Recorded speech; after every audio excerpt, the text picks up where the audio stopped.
Assalamualaikum warahmatullahi wabarakatuh. Di sini saya akan mempresentasikan pengantar studi Islam bagian yang kedua, yaitu sejarah Islam dari masa ke masa. Tujuan memahami sejarah Islam dari masa ke masa yaitu untuk mengetahui sejarah Islam periode Nabi Muhammad, Khulafa ar-Rasyidin, era dinasti hingga modern. Yang kedua yaitu menjelaskan dinamika politik, sosial, dan pemikiran dalam sejarah Islam. Yang ketiga yaitu menjelaskan manfaat pelajaran sejarah untuk pengembangan peradaban Islam. Pendahuluan, kata sejarah berasal dari bahasa Arab yaitu syajaratun, artinya pohon. Apabila digambarkan secara sistematik, sejarah hampir sama dengan pohon, bermula dari sebuah bibit, kemudian tumbuh dan berkembang, lalu layu dan tumbang.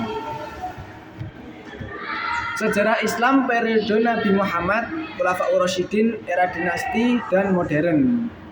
Masa kenabian yaitu 610 sampai 632 Masehi. Islam dimulai ketika Nabi Muhammad SAW menerima wahyu pertama di Gua Hira pada tahun 610 Masehi. Lalu diangkat sebagai Rasul untuk menyampaikan ajaran Tauhid kepada masyarakat Arab yang masih menganut kepercayaan menyembah berhala dan sistem sosial yang tidak adil. Khulafa ar-Rasyidin pada tahun 632 sampai 661 Masehi. Setelah wafatnya Nabi Muhammad SAW, kepemimpinan umat Islam dilanjutkan oleh para sahabat terdekat beliau yang dikenal sebagai Khulafa ar-Rasyidin, yaitu Abu Bakar, Umar bin Khattab, Utsman bin Affan, dan Ali bin Abi Thalib. Periode dinasti Islam. Setelah masa Khulafa ar-Rasyidin, kekuasaan Islam beralih ke bentuk dinasti, yaitu sistem pemerintahan yang dipimpin oleh salah satu keluarga secara turun-temurun. Yang pertama yaitu dinasti Umayyah tahun 661 sampai 750 Masehi. Yang kedua yaitu dinasti Abbasiyah tahun 750 sampai 1258 Masehi.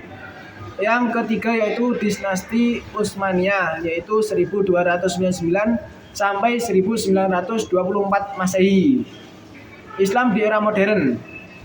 Memasuki era modern, umat Islam menghadapi berbagai tantangan baru seperti penjajahan, westernisasi, dan kemunduran ilmu pengetahuan. Banyak wilayah muslim dijajah oleh bangsa Eropa yang menyebabkan kelemahannya sistem pemerintahan Islam tradisional.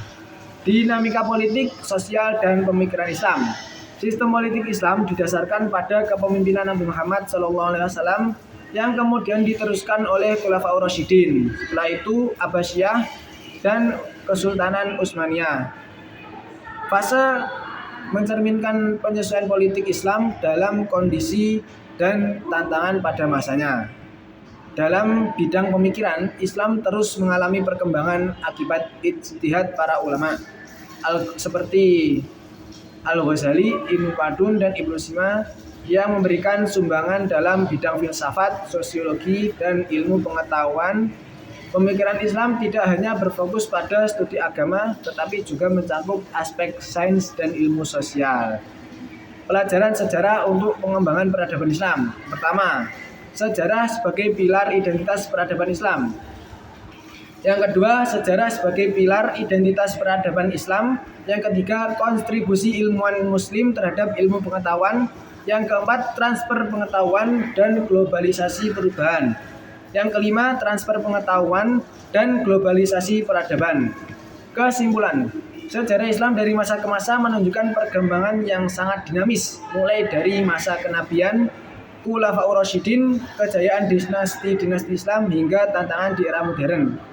Setiap periode memberikan pelajaran berharga tentang bagaimana Islam membangun peradaban melalui nilai keadilan, ilmu pengetahuan, dan akulturasi budaya. Demikian presentasi dari saya. Wassalamualaikum warahmatullahi wabarakatuh.